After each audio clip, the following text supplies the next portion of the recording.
YS Sharmila APCC పదవి బాధ్యతలు చేపట్టిన తర్వాత మొదటిగా శ్రీకాకుళం జిల్లా ఇచ్చాపురం నుండి పర్యటన ప్రారంభించనున్నారు. ఈ సందర్భంగా పలాస డిపోకు చెందిన ఆర్టీసీ పల్లె వెలుగు బస్సులో ఆమె ఇచ్చాపురం చేరుకున్నారు.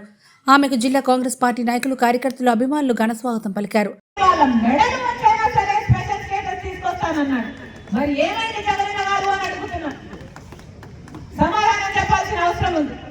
రాజశేఖర రెడ్డి గారి బిడ్డగా చెప్తున్నా, రాహుల్ గాంధీ గారు మొట్టమొదటి సంతకమే ఆంధ్రప్రదేశ్ లోని ప్రత్యేక హోదా కోసం పెట్టాలన్నాడు. ప్రధానమంత్రి అయిన తర్వాత ఆయన మనసులో ఎంత బలంగా ఆంధ్రప్రదేశ్ కు స్పెషల్ స్టేటస్ రావాలి అన్న కోరిక లేకపోతే మొట్టమొదటి సంతకం పెట్టాలంటాడు. ఆలోచన చేయండి. నిజానికి ఆంధ్రప్రదేశ్ రాష్ట్ర మేలు కోరుకుంటున్నది ఏకైక పార్టీ కాంగ్రెస్ పార్టీ. రాజశేఖర రెడ్డి గారి ఆఖరి కోరిక కూడా ఆ రాహుల్ గాంధీ గారిని ప్రధానమంత్రిని చేయాలి అని.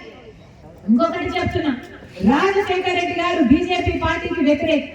రాజశేఖర రెడ్డి గారు ఏనాడు బీజేపీ సిద్ధాంతాలతో ఏకీభవించలేదు. ఎందుకంటే బీజేపీ పార్టీ ఒక మతతత్వ పార్టీ కాబట్టి. ఎందుకంటే బీజేపీ పార్టీకి తెలిసిన రాజకీయం వల్ల ఒక మతాన్ని రెచ్చగొట్టాలి, ఇంకో మతాన్ని అవమానించాలి. ఇదే బీజేపీ పార్టీకి తెలిసిన రాజకీయం. మతం పేరుతో చిచ్చు పెట్టాలి, ఆ మంటలో వీళ్ళు చలి కాచుకోవాలి. ఇదే బీజేపీ పార్టీకి తెలిసిన రాజకీయం.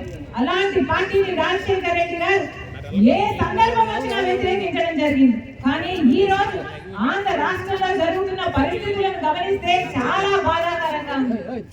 అసలు ఈ రోజు ఆంధ్ర రాష్ట్రం మొత్తం బీజేపీ పార్టీని తృణీకరించి ఒక్క ఓటు కూడా వేయకుండా, అసలు ఒక్క ఎమ్మెల్యేని గెలిపించకుండా, ఒక ఎంపీని గెలిపించకుండా బీజేపీ పార్టీని అంతగా తృణీకరిస్తే